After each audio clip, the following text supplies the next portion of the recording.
Bonjour à tous et à toutes, je suis très heureux de vous partager cette vidéo qui a pour thème la religion selon Marc Aurèle.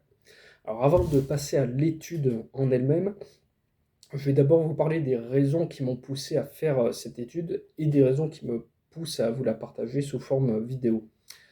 Avant ça, je tiens quand même à préciser, je ne suis pas le meilleur orateur. Je ne suis J'ai des fois des tocs de langage, je réfléchis en même temps que je parle. Je vais essayer de faire des efforts.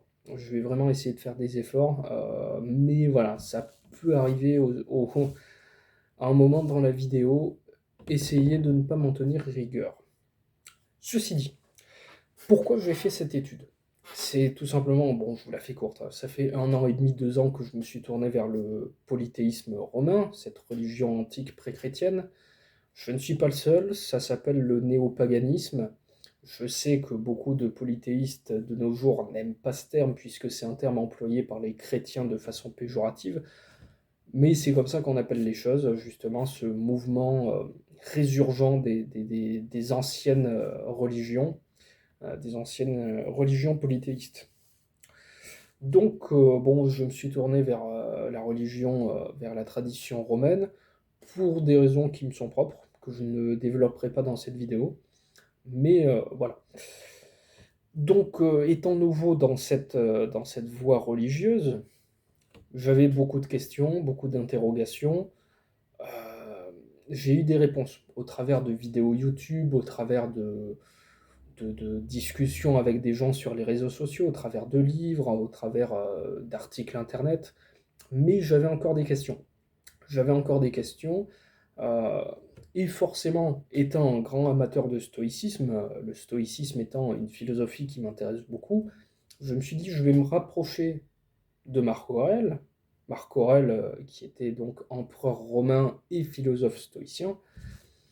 Je me suis dit, bon, sa pensée sur la religion, il y a de grandes chances qu'elle soit répandue à son époque, mais en tout cas, c'est vraiment une pensée de cette époque-là, non fantasmée, parce qu'il y a beaucoup de gens dans le mouvement néo-païen qui fantasment beaucoup le passé. Donc Marc Aurèle étant contemporain de cette époque-là, de ces temps-là, forcément il a un point de vue sur le monde, un point de vue sur la religion, vraiment concret, vraiment terre à terre, si je puis dire. Bien, donc maintenant pourquoi je partage cette étude sur Internet? C'est tout simplement que si elle a répondu à certaines de mes questions, et c'est le cas. Cette étude a répondu à beaucoup de mes questions, pas toutes, bien évidemment, mais beaucoup. Et bien, forcément, des polythéistes de maintenant, de nos jours, qui se sont tournés récemment dans la voie polythéiste, forcément, ils ont le même genre de questions que je peux avoir, ou que j'ai pu avoir. Et forcément, les réponses que j'ai reçues, quelque part, je vais pouvoir, au travers de cette vidéo, les apporter à d'autres personnes qui étaient dans le même, qui sont dans le même cas dans lequel j'étais avant de faire cette étude-là. Donc, c'est pas pour me faire mousser, mais c'est entre guillemets par altruisme. En fait, non, pas entre guillemets, c'est le cas. Et puis, j'ai vraiment à cœur de pouvoir partager sur le paganisme et également sur le stoïcisme que j'affectionne. Donc le lien entre les deux, ça donne cette vidéo. Donc voilà, ceci dit, nous allons pouvoir attaquer l'étude en elle-même. Alors, un passage très intéressant pour commencer. Euh, une interrogation personnelle. Je me dis, pour faire une étude sur les dieux, vaut mieux partir du principe qu'ils existent, parce que s'ils n'existent pas, c'est au mieux de la culture générale, au pire une perte de temps que l'on peut consacrer à d'autres projets. Donc vaut mieux partir du principe que les dieux existent pour faire ce genre d'études. Donc on va voir ce que nous dit Marc Aurèle sur la réalité des dieux. Il nous livre un passage intéressant. dans le livre 12, Pensée 28. Alors, je tiens à préciser, je ne suis pas d'accord avec tout ce que dit Marc Aurèle. J'ai ma pensée, j'adhère en très grande partie au stoïcisme, j'adhère en très grande partie à ce que dit Marc Aurèle sur la religion, mais je n'accepte pas tout parce que les pensées pour moi-même de Marc Aurèle, ça n'est pas un livre saint, c'est juste un livre de pensée philosophique, voilà, de Marc Aurèle, aussi illustre qu'il était, ça n'est qu'un homme, et ça n'est pas, comme on dit, parole d'évangile.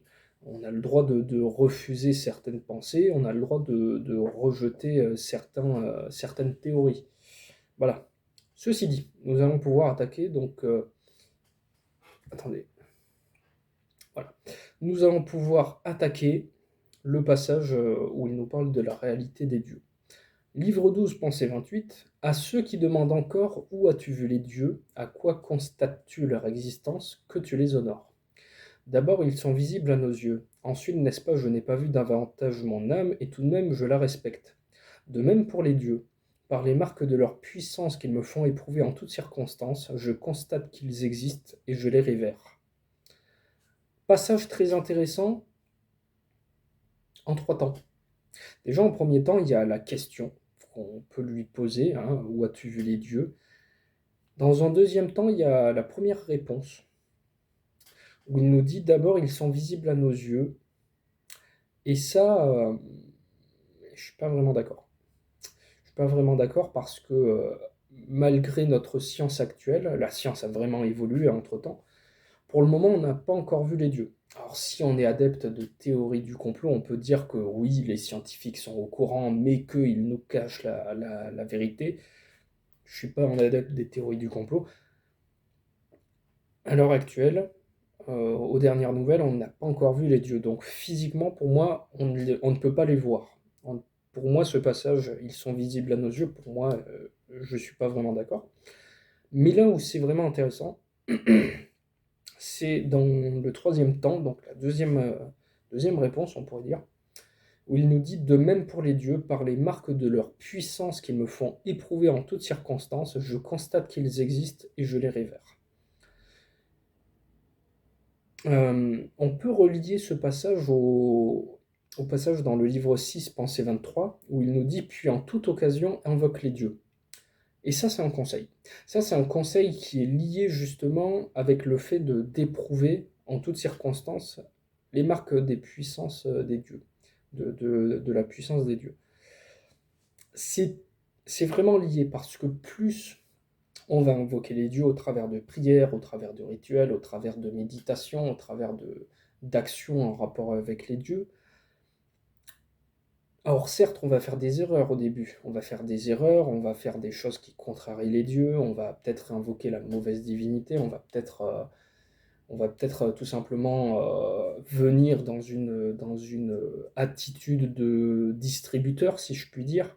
Les dieux ne sont pas des distributeurs de bénédictions, hein, non, ce sont des êtres comme nous, beaucoup plus sages, beaucoup plus puissants, beaucoup plus intelligents, mais voilà, mais ils fonctionnent, ils raisonnent, vous allez le voir dans la suite, comme nous, donc forcément, c'est une relation que les dieux attendent de nous. Donc si nous, on vient uniquement dans le but d'avoir des bénédictions, il y a peu de chances que l'on ait des réponses. Ceci dit, si on vient en toute sincérité, en toute modestie, de la bonne des façons, donc ça demande un travail de recherche, hein, personnel, voilà. Mais forcément, au bout d'un moment, on va éprouver les dieux, que ce soit au travers du destin, au travers de la providence, c'est-à-dire des œuvres des dieux dans nos vies, au travers de sensations, au travers de ressentis. Il y a quelques jours, je vais pas dire quoi exactement, mais j'ai ressenti la présence d'une déesse lors d'une de mes prières.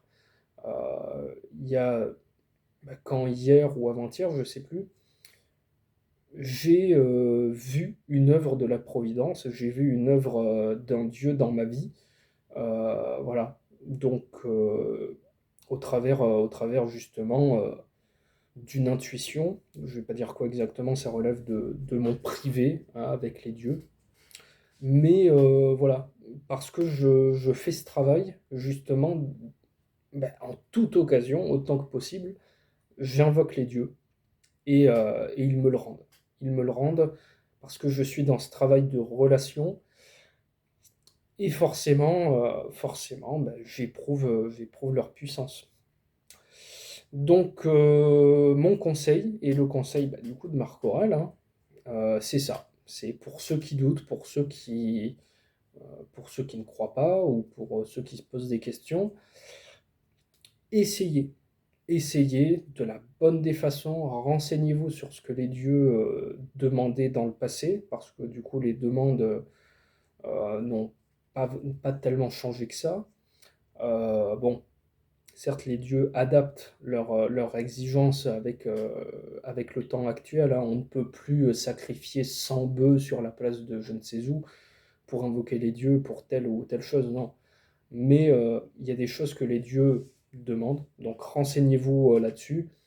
Renseignez-vous sur les domaines d'intérêt des dieux et invoquez-les en conséquent, et pour le coup, vous allez vraiment éprouver la réalité des dieux.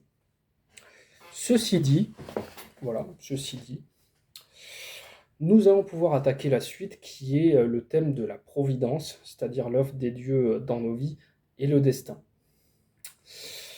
Déjà, est-ce que Marc Aurèle croit au destin? Est-ce qu'il croit à la providence? Là, ce que l'on a lu, ce que je vous ai expliqué, ça a tendance à dire que oui, en tout cas pour la providence. Eh bien, effectivement, c'est le cas. Dans le livre 2, Pensée 3, Marc Aurèle nous livre les œuvres des dieux font éclater une providence. Ça, pour le coup, oui, moi je suis d'accord. Parce que, comme je vous l'ai expliqué, je l'ai vu dans ma vie, même récemment. Donc, j'y crois. Marc Aurèle le croit également. Donc, pas besoin de débattre 2 minutes encore là-dessus. Plus vous priez, plus vous avez un esprit religieux, plus vous allez être à l'affût justement des œuvres des dieux, plus vous allez être sensible justement à la présence des dieux, et plus vous allez voir les œuvres qu'ils font dans nos vies. D'ailleurs, je ne crois pas au hasard. Je ne crois pas au hasard pour ma part, Marc Aurèle non plus, de ce qu'on va voir. Mais d'ailleurs, on va attaquer tout de suite les deux passages qui viennent pour ce qui est du destin, où Marc Aurèle nous livre livre 4, Pensée 26. Tout ce qui t'arrive t'était destiné dès l'origine sur l'ensemble et tisser la trame de tes jours. Livre 10, Pensée 5. Quoi qu'il t'arrive, cela t'était préparé de toute éternité et la trame serrée des causes liées depuis toujours ta substance à cet accident. Donc là, voilà. Marc Aurèle croit au destin, moi aussi. Donc, pour le coup, comme j'allais dire, je crois pas au hasard. Je crois vraiment que... Alors certes, on a un libre arbitre, mais étant donné qu'on agit beaucoup par réaction à des circonstances, je crois qu'au moyen de la providence, les dieux mettent des circonstances tout au long de notre vie pour justement nous garder sur le cap de notre destinée. C'est comme ça que je vois les choses. C'est comme ça que je vois les choses au travers de toutes ces lectures-là et de mon expérience avec les dieux. Voilà. Donc maintenant, des passages, maintenant qu'on a vu que Marc Aurèle croit au destin et à la providence, nous allons pouvoir appréhender des passages un petit peu compliqués. Un petit peu compliqués, tout simplement parce que vous allez voir. Vous allez voir, je vais d'abord vous les lire, après on va en débattre. Livre 6, Pensée 44. Si les dieux ont délibéré sur ce qui devait m'arriver, ils ont bien délibéré. Livre 12, Pensée 12. Pour ce qui tient à la nature, il ne faut s'en prendre ni aux dieux, car ils ne commettent jamais d'erreur volontaire ou involontaire, ni aux hommes. Le passage continue, mais je l'ai coupé parce que l'important c'est ça, c'est quand il dit il ne faut s'en prendre ni aux dieux, car ils ne commettent jamais d'erreur volontaire ou involontaire. Livre 2, Pensée 13. En effet, ce qui vient des dieux est respectable à cause de leur suprématie. D'ailleurs, ça me fait penser au livre 7, Pensée 54. Partout et sans cesse, il dépend de toi de faire bon accueil par respect envers les dieux à la conjoncture présente. Donc là, pour le coup, Marc Aurèle nous livre beaucoup de pensées sur le destin, voilà.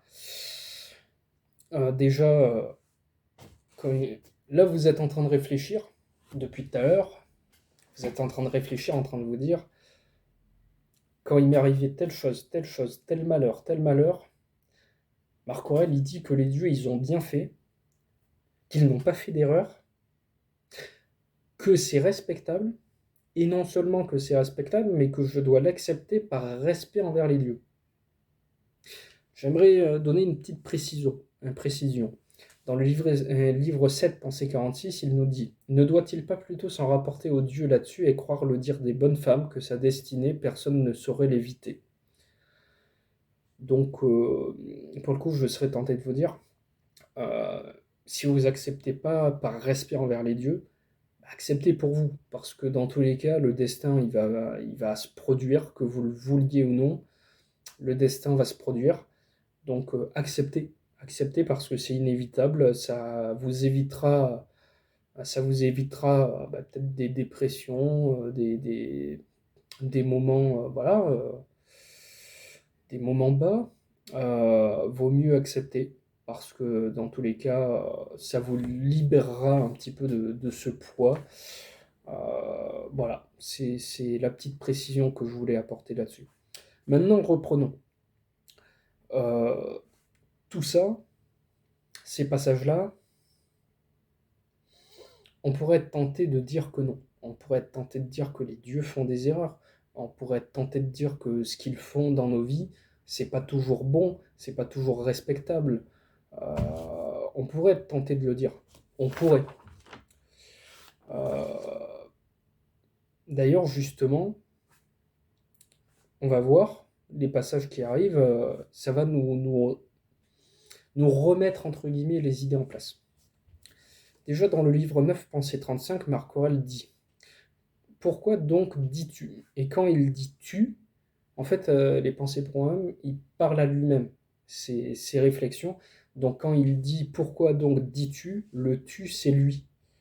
Donc c'est très important parce que ce passage, il est vraiment, pour le coup, d'une très grande richesse. Pourquoi donc dis-tu que tout a toujours marché de travers, que tout marchera de travers, et qu'il ne s'est donc jamais trouvé parmi tant de dieux une puissance capable d'y porter remède, et que le monde est condamné à être accablé de maux perpétuels? C'est très intéressant comme passage. C'est très intéressant puisque tout simplement, ça nous remet dans la réalité. À l'heure actuelle, on est très nombreux à dire que tout va de travers, que ce soit en matière d'écologie, en matière de politique, en matière de social, de socio-économique, de tout, de n'importe quoi. Euh, on est tenté de dire que, en fait, très souvent on le dit, très souvent on l'entend, que tout va de travers. Eh bien, Marc Aurèle, il y a très longtemps, je sais plus là quand c'est qu'il est né, quand c'est qu'il est mort, mais il y a très longtemps, dans l'Antiquité, il disait déjà ça. Et c'était un empereur, en plus, et l'empereur de Rome, donc l'empire le plus influent de son temps. Donc quelque part, on pourrait dire l'homme le plus puissant du monde. Ben, il dit ça. Il a cette pensée-là. Donc déjà, ça remet en place les idées de beaucoup de polythéistes de nos jours, pour certains, ont la tendance à fantasmer le passé comme étant un temps de grâce, un temps de, de, de, de normalité. Pourtant, Marc Aurèle, il le disait déjà à son époque. Donc cette réflexion-là, que tout va de travers, tout simplement, c'est aussi vieux que l'humanité elle-même, tout simplement.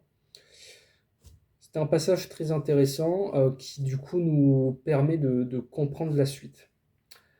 Dans le livre 6, Pensée 41, quoi que tu considères de ce qui est soustrait à ton libre arbitre comme un bien ou comme un mal pour toi, il est fatal que si un tel mal t'arrive ou si un tel bien t'échappe, tu adresses des reproches aux dieux. Donc, pour le coup, ces deux passages, ils sont liés. Parce que si c'est dans notre jugement, en fait, c'est dans notre jugement, ben, que forcément, si on dit que tout va de travers, que le monde est condamné à être accablé de maux perpétuels, donc dans le 9.35, il nous dit que tout marchera à travers et qu'il ne s'est donc jamais trouvé parmi tant de dieux une puissance capable d'y porter remède, ben forcément, c'est déjà une reproche aux dieux. C'est déjà un reproche. C'est un reproche, ouais. Donc, ces deux passages sont liés. D'ailleurs, il y a le troisième qui va suivre. Mais ce que j'en comprends, c'est ça. C'est que c'est selon notre point de vue de ce qui est en bien et de ce qui est en mal. Et forcément, notre vie étant destinée, ben on va adresser des reproches aux dieux parce qu'il y a forcément des choses qui vont nous arriver qu'on veut pas, des choses qu'on veut qui nous arrivent pas, qui nous échappent. Donc, moi, je trouve que c'est un passage très intéressant qui nous permet déjà de commencer à réfléchir à ce que l'on considère comme étant bien, comme étant mal. Et donc, en fin de compte, tout simplement, c'est l'ignorance qui nous fait adresser des reproches aux dieux. Mais vous allez voir, dans le livre 2, Pensée 11, Marc Aurèle nous dit: Et afin qu'il fût loisible à l'homme de ne pas tomber dans les maux véritables, c'est à lui-même qu'ils en ont remis le plein pouvoir. Donc, c'est-à-dire les dieux. En dehors de ces mots, si quelque chose était mauvais pour nous, ils eussent pris encore des mesures pour que chacun de nous fût maître de s'en préserver. Mais ce qui ne rend pas l'homme mauvais, comment cela pourrait-il rendre mauvaise la vie qu'il mène? Passage continue. La nature universelle n'aurait pas laissé subsister un tel état de choses, soit par ignorance, soit le connaissant, faute de pouvoir le prévenir ou y porter remède. Elle n'aurait pas par impuissance ou incapacité commis cette si lourde faute de faire échoir les biens dans la même mesure que les maux, aux bons et aux méchants indistinctement. Or, la mort et la vie, la gloire et l'obscurité, la douleur et le plaisir, la richesse et la pauvreté, tout cela échoit dans la même mesure aux hommes de bien et aux méchants, n'étant ni beaux ni laids, donc ce ne sont ni des biens ni des maux. Et ça, c'est très beau. Et c'est totalement vrai. Moi, en tout cas, j'adhère vraiment à cette pensée-là. D'ailleurs, ça me fait penser à ce que disait Épictète. Il y a des choses qui dépendent de nous, des choses qui ne dépendent pas de nous. En fait, une fois qu'on a... Enfin, il y a une notion dans le stoïcisme qui tend à dire que le bien, c'est ce que nous, on fait de bien. Le mal, c'est ce que nous, on fait de mal. Donc, c'est-à-dire la jalousie, la violence bien sûr inutile. Euh, dans ce que l'on va faire de bien, le bien, c'est la justice, c'est l'équité, c'est la bienveillance. Il y a une troisième catégorie, c'est les choses indifférentes, et tout ce qui ne dépend pas de nous, c'est indifférent. Donc la mort, la vie, c'est indifférent, puisque ça ne dépend pas de nous. Bon, sauf si on se suicide, hein, bien sûr. Mais ça, c'est un autre sujet. La gloire, l'obscurité, étant donné que ça dépend des personnes qui vont soit nous louer, soit nous critiquer, soit ne pas parler de nous, forcément, c'est indifférent. La douleur et le plaisir, on est tous amenés dans nos vies à éprouver des plaisirs, à éprouver des douleurs, que ce soit physique ou mentalement. Euh, mais étant donné que ça arrive, fait que ça, par exemple, je me casse la jambe, je fais pas exprès, hein, je me casse la jambe, ça dépend pas de moi parce qu'il y a plein de choses qui ont pu mener à cet état-là, peut-être une agression ou je sais pas, donc ça ne dépend pas de moi, donc c'est indifférent. Ça n'est ni un bien ni un mal. Une fois qu'on a compris cette notion, une fois qu'on adhère à cette notion-là et qu'on la médite de façon régulière, hein, parce que voilà, c'est pas très, comment dire, c'est pas très instinctif hein, comme raisonnement, tout simplement, voilà quoi, on se rend compte que toutes ces choses-là, ce ne sont ni des biens ni des maux. Et forcément, pour la plupart, puisqu'on part du principe que ce sont des biens et des maux, ben, ça revient au passage dans le livre 6,41. Si un tel mal t'arrive ou si un tel bien t'échappe, tu adresses des reproches aux dieux. Donc c'est par notre ignorance, c'est à cause de notre ignorance concernant les biens, les maux et les choses indifférentes, que tout simplement on adresse des reproches aux dieux. Or, étant donné que ça ne sont ni des biens ni des maux, si ça nous arrive ou si ça nous échappe, c'est pas grave. Et ça veut pas dire que les dieux font des erreurs. Ça veut pas dire ça veut dire que tout ce qui nous arrive, parmi le domaine des choses indifférentes pour le coup, donc ce qui ne dépend pas de nous, oui, les dieux ont bien délibéré. C'est respectable parce que, mais ça on va voir par la suite. On va voir par la suite. Sujet très intéressant. On va voir par la suite.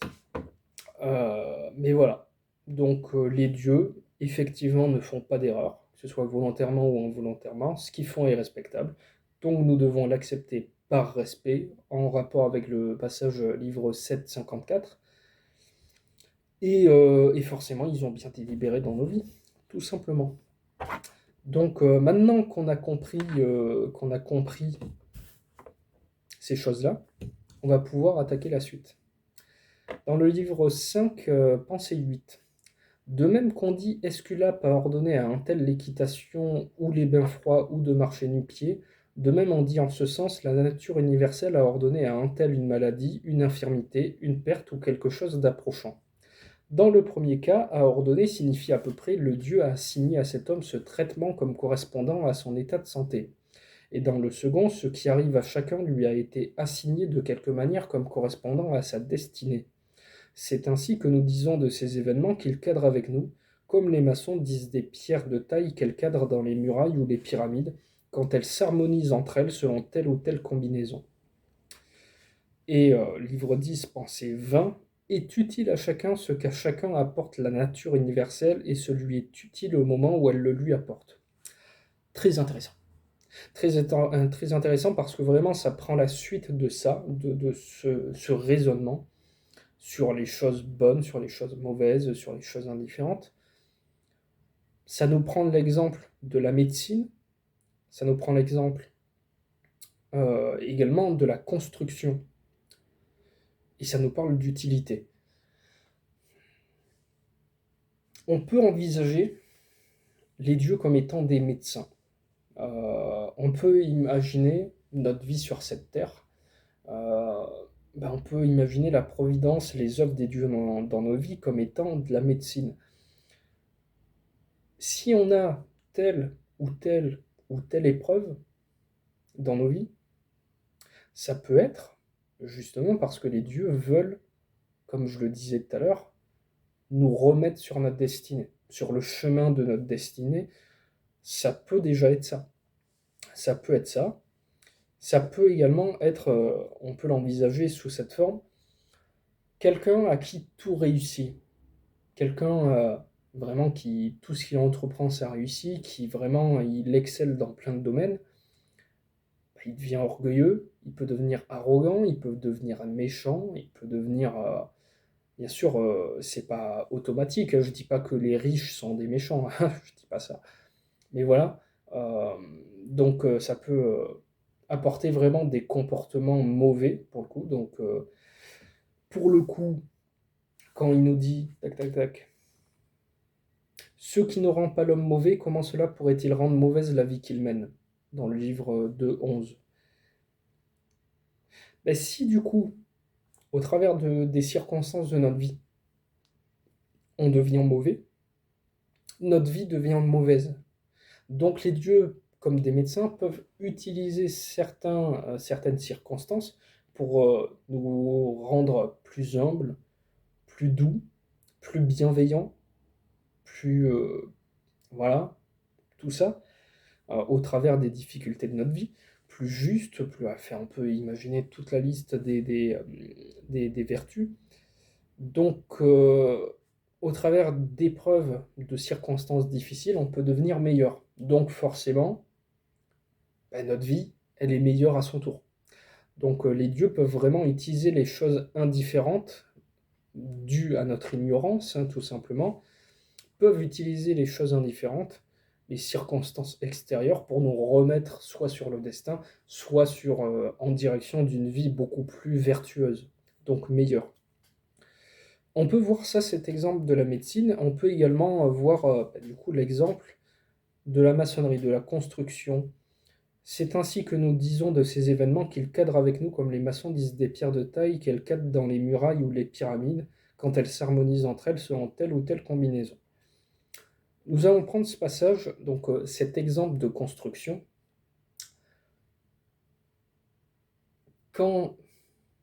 Si on réfléchit tous à nos vies, réfléchissez à vos vies, hein.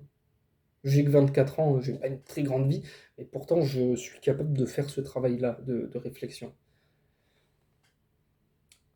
Les circonstances difficiles, en tout cas que nous qualifions de difficiles, par notre ignorance, encore une fois, une fois qu'on a fini avec, on en devient plus fort, plus endurant, plus bienveillant, plus simple, plus juste, voilà. Et la liste est longue, encore une fois. Donc les circonstances dites négatives peuvent justement nous aider à nous construire plus fort, voilà, à nous construire. Donc là, encore une fois, on peut se poser la question, est-ce que les circonstances négatives, est-ce que c'est mal ou est-ce que c'est bien au final? Parce que si j'en sors une meilleure personne, en fin de compte, c'était quelque chose de positif. À méditer. À méditer. C'était beau à méditer. Maintenant, quand il nous dit « est utile à chacun ce qu'à chacun apporte la nature universelle et ce lui est utile au moment où elle le lui apporte », il faut dispenser 20. C'est à nous de réfléchir en fait sur l'utilité que l'on accorde ou non aux événements qui nous arrivent. Et là, comme je viens de l'expliquer, on peut voir de l'utilité dans tous les événements en fin de compte. On peut. C'est à nous de faire ce travail de réflexion personnelle. Voilà. Donc, pour ce qui est de ce travail du coup de réflexion personnelle, un passage qui va vraiment nous intéresser, c'est dans le livre 10, Pensée 1. Te persuaderas-tu que tout va bien pour toi et t'es envoyé de la part des dieux, et encore que tout ira bien, quoi qu'il leur plaise de décider et quoi qu'ils doivent envoyer dans l'avenir. Une fois qu'on a compris la providence, donc quand il dit t'es envoyé de la part des dieux, que tout t'est envoyé de la part des dieux, donc le destin, la providence.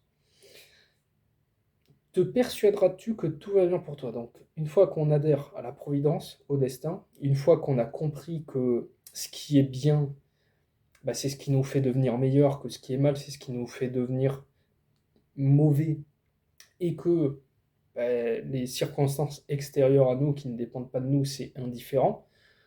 Une fois qu'on a compris tout ça, on peut avoir confiance en l'avenir. On peut avoir confiance en l'avenir, et donc, te persuaderas-tu que tout ira bien? Voilà, c'est à nous de faire ce travail. C'est à nous de faire ce travail de réflexion personnelle. On peut bien sûr, vous allez le voir par la suite, on peut être aidé par les dieux dans ce travail, mais voilà, ça rejoint tout ce qu'on a dit. Ça rejoint tout ce qu'on a dit, c'est à nous de faire ce travail, et on peut bien sûr envisager, une fois qu'on a compris toutes ces notions, l'avenir, peu importe ce qu'il décide de nous envoyer. Bien, ceci dit, des passages importants. Des passages importants qui vont vraiment appuyer, là, du coup, on peut comprendre que si les dieux veulent faire de nous de meilleures personnes, et que donc ils utilisent des circonstances dites difficiles dans nos vies pour justement nous faire devenir de meilleures personnes, on peut y voir une forme de bienveillance. Eh bien justement, les passages qui vont suivre vont nous parler de la bienveillance des dieux, en tout cas pour appréhender celle-ci. Dans le livre 6, pensée 1, la substance universelle est docile et plastique. La raison qui la gouverne n'a en elle-même aucun motif de faire du mal, car elle n'a pas de méchanceté, elle ne fait de mal à rien, et rien ne reçoit d'elle aucun dommage. C'est très intéressant. C'est très intéressant ce passage, vraiment tout est dit. Euh, Maintenant, il y a également livre 9, pensée 11. Si tu en es capable. Alors, bon, je vais d'abord parler un petit peu de ce passage dans le livre 6, pensée 1. Les dieux n'ont aucun motif de nous faire du mal. On l'a vu jusque-là. Les dieux n'ont aucun motif de nous faire du mal. Bah, en fait, il n'y a rien à dire. Il n'y a rien à dire. Moi, personnellement, j'adhère à cette idée-là. Encore une fois, j'adhère à celle-ci. Ouais, je suis d'accord avec ça. Donc, on va pouvoir continuer. Donc, livre 9, pensée 11. Si tu en es capable, instruis-les de leur méprise. Sinon, souviens-toi que c'est pour cela que la bienveillance t'a été donnée. Les dieux eux-mêmes veulent du bien à ces gens-là. Maintes fois, ils les aident à obtenir ce qu'ils souhaitent, la santé, la richesse, la gloire, tant ils sont bons. Livre 9, pensée 27. Il faut néanmoins leur être bienveillants, car ce sont par nature des amis. Les dieux eux-mêmes leur viennent en aide de mille manières, par des songes, des oracles, et justement pour leur faire obtenir les objets en vue desquels ils se tourmentent. Si les dieux sont bienveillants et accordent des circonstances positives à ceux qui les demandent, si justement les dieux accordent aux personnes, du coup entre guillemets mauvaises, des bienfaits, parmi ce que ces personnes-là voient comme étant des bienfaits, hein, encore une fois, tout dépend du point de vue, eh bien, à combien plus forte raison les dieux ne nous aideraient-ils pas, nous qui nous efforçons justement d'être de meilleures personnes, comment les dieux ne seraient pas bienveillants avec nous? Ça, c'est la réflexion. Je vous livre cette réflexion. Voilà, c'est pour ça que je les ai mis, ces passages. Méditez là-dessus. Si les gens mauvais ont des bienfaits que les dieux leur accordent, à combien plus forte raison vous n'en aurez pas? Voilà. Maintenant, il y a deux passages qui font partie de la pensée de Marc Aurèle, qui sont, je trouve, importants de citer. Déjà, c'est que, bon, déjà dans le livre 2, pensée 11, Marc Aurèle nous dit des dieux. Mais ils existent et ils ont souci des choses humaines. Donc là, ça rejoint un petit peu tout, la providence, le destin, voilà, on l'a vu. Mais les dieux ont souci de nous. Donc ça fait un peu partie de la bienveillance. Les dieux ont souci de nous. Donc forcément, ceux qui nous intéressent, ça les intéresse. Donc raison de plus, voilà, raison de plus pour leur faire confiance. Maintenant, un passage un peu compliqué, mais qu'on va justement au travers de tout ce que je viens de dire, ça va nous permettre, tout ce que je viens de dire, ça va nous permettre d'appréhender ce passage. Dans le livre 11, pensée 6, également livre 7, pensée 41, Marc Aurèle nous dit si les dieux m'ont abandonné avec mes deux enfants, cela même a sa raison. Donc c'est un fragment d'un texte qu'il reprend. Si les dieux m'ont abandonné avec mes deux enfants, cela même a sa raison. Là encore une fois, et les dieux peuvent nous abandonner, hein, pour de multiples raisons, hein, soit pour nous justement nous aider à être plus indépendants, pour être plus autonomes, ou tout simplement pour voir comment on évolue sans eux, donc ben, pour qu'on devienne plus fort tout simplement, soit parce qu'on les a contrariés. Et ça peut arriver, si on contrarie les dieux, Si on contrarie certaines divinités, eh bien ces divinités-là forcément ne vont plus pendant un certain temps, euh, pour tout simplement qu'on comprenne la leçon, ou je ne sais pas, je ne suis pas un dieu, hein, je ne sais pas, mais voilà, ça peut être une raison de l'abandon des dieux. Je trouvais important de le dire parce que je voulais pas l'occulter, je voulais pas cacher ce passage, je voulais en parler, mais voilà, tout a une raison, y compris l'abandon des dieux, ça a une raison, c'est à nous d'essayer de la comprendre. Et encore une fois, moi je crois que c'est pour nous rendre meilleurs, pour faire de nous de meilleures personnes tout simplement. Maintenant, une fois qu'on a assimilé tout ça, et qu'on comprend que peu importe ce qui nous arrive, le but c'est qu'on devienne de meilleures personnes, tout simplement. Et d'ailleurs ça rejoint ce passage dans le livre 10 Pensées 1, te persuaderas-tu que tout va bien pour toi, voilà, t'es envoyé de la part des dieux et encore que tout ira bien, quoi qu'il leur plaise de décider, quoi qu'ils doivent envoyer dans l'avenir.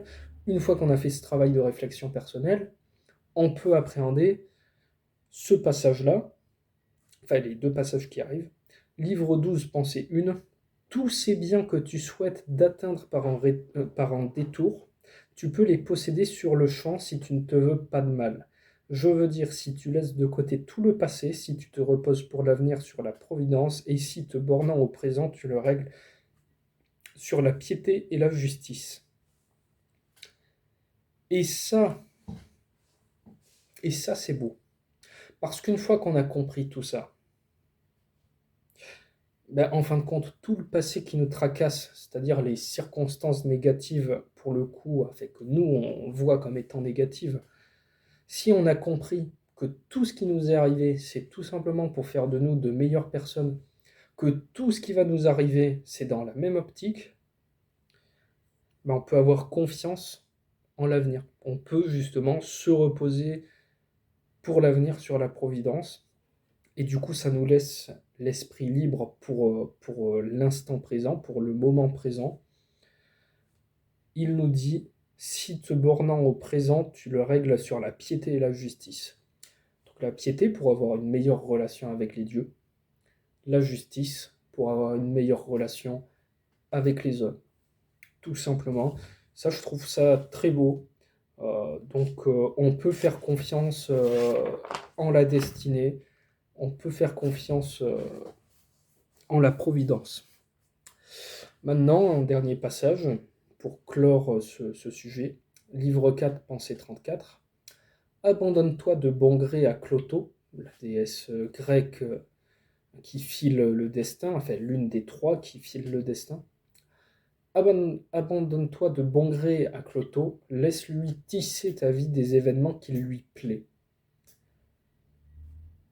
Voilà. Ça, deuxième passage qui vraiment nous parle de on peut faire confiance aux dieux. On vient de le voir, on peut faire confiance aux dieux, puisque ce qu'ils veulent, c'est qu'on devienne de meilleures personnes. Donc nous pouvons nous abandonner de bon gré justement à cette divinité, à ces divinités qui filent notre destin tout simplement. Donc j'ai pas grand chose à dire là-dessus. J'adhère beaucoup à ce passage, je le trouve très beau pour ma part. Maintenant, mon sujet préféré. Mon sujet préféré. La relation avec les dieux. C'est mon préféré parce que c'est tout simplement le cœur. C'est le cœur de cette étude. C'est pourquoi je l'ai fait. C'est justement pour avoir une meilleure relation avec les dieux.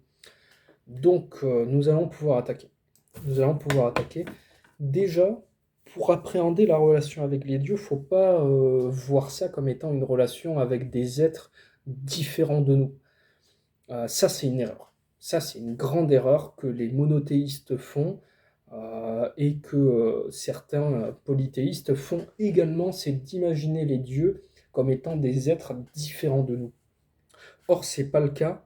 Alors, certes, ils sont plus sages, certes, ils sont plus intelligents, plus puissants, voilà, ils sont immortels, sauf pour les Nordiques, hein, sauf pour les Scandinaves qui croient que les dieux sont mortels. Je respecte cette croyance, hein. Mais dans le cadre du polythéisme romain, les dieux sont immortels. Voilà. Donc, pour appréhender cette relation, dans le livre 6, Pensée 35, il nous dit: N'est-il pas étrange que l'architecte et le médecin respectent mieux la raison de leur art que l'homme la sienne propre qui lui est commune avec les dieux? Et c'est ça sur la fin qui est important, c'est qu'il nous dit, donc il parle de la raison propre de l'homme qui est commune avec les dieux. Donc ça veut dire, voilà, ça veut dire tout simplement que les dieux raisonnent comme nous, avec encore une fois plus d'intelligence, plus de sagesse, plus de puissance, mais ils raisonnent comme nous. Et là on va voir un petit peu par la suite, justement, ben, voilà, on va voir qu'ils ont des pensées, si l'on peut dire, humaines, entre guillemets. Alors là, un passage enfin, quelque chose auquel je n'adhère pas forcément, mais que forcément, dans le cadre de cette étude, c'était important. J'adhère, mais pas trop. Enfin, je suis mitigé. Ce sont les passages qui nous parlent, bah, vous allez voir, je vais vous les lire. Livre 3, Pensée 6. Mais s'il ne t'apparaît rien de supérieur au génie qui a établi sa demeure en toi, qui s'est subordonné les instincts personnels, qui contrôle les idées, qui s'est arraché, comme disait Socrate, aux passions sensuelles, qui se soumet aux dieux et se préoccupe de faire du bien aux hommes. Je reviens après. Livre 3, Pensée 16. Si donc tout le reste est commun aux êtres susdits, le privilège de l'homme de bien est d'accueillir avec satisfaction et amour ce qui lui arrive et est ourdi dans la trame de sa vie. C'est de ne pas laisser mêler ni troubler dans la foule des idées le génie qui a établi sa demeure dans sa poitrine. C'est de veiller à ce qu'il se conserve satisfait, à ce qu'il obéisse, comme il sied à Dieu, sans commettre une parole contraire à la vérité, ni une action contraire à la justice. 7, Pensée 67. Si tu désespères d'exceller dans la dialectique ou l'étude de la nature, ne renonce pas pour cela à être libre, modeste, sociable, docile à la voix de Dieu. Livre 12, Pensée 27. Combien il est plus digne d'un sage quand une matière lui est donnée de se montrer juste, tempérant, docile aux dieux, simplement. Donc ces passages qui nous parlent de soumission, d'obéissance, de docilité aux dieux,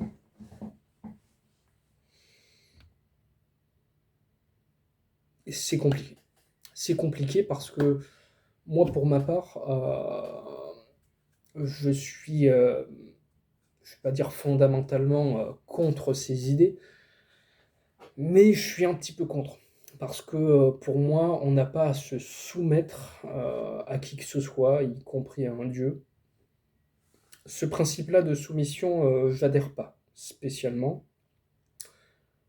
Cependant, le principe d'obéissance, oui. Le principe d'obéissance, oui, parce que dans le cadre d'une relation, on a des contraintes, on a des avantages. Si on, comme je l'ai dit au début, si on s'avance vers les dieux uniquement dans un cadre de recevoir, on va rien recevoir du tout. Mais forcément, c'est une relation, c'est un échange.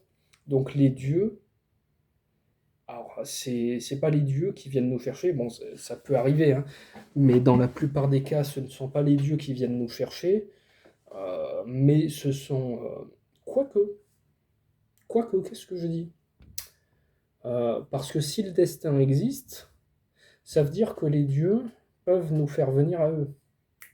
Peut-être, à méditer. Mais sinon, avec notre libre arbitre, comment dire, nous... comment dire ça?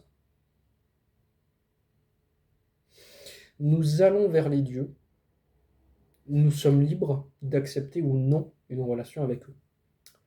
Si l'on veut recevoir d'eux quelque chose, nous devons leur donner quelque chose. Et ça passe par l'obéissance. Si je veux dire, je vais vers telle ou telle divinité qui a ses propres plans, ses propres projets, ses propres désirs, ses propres aversions, je vais forcément devoir adapter mon comportement. Je vais devoir adapter mon comportement pour vraiment cadré avec la volonté de cette divinité.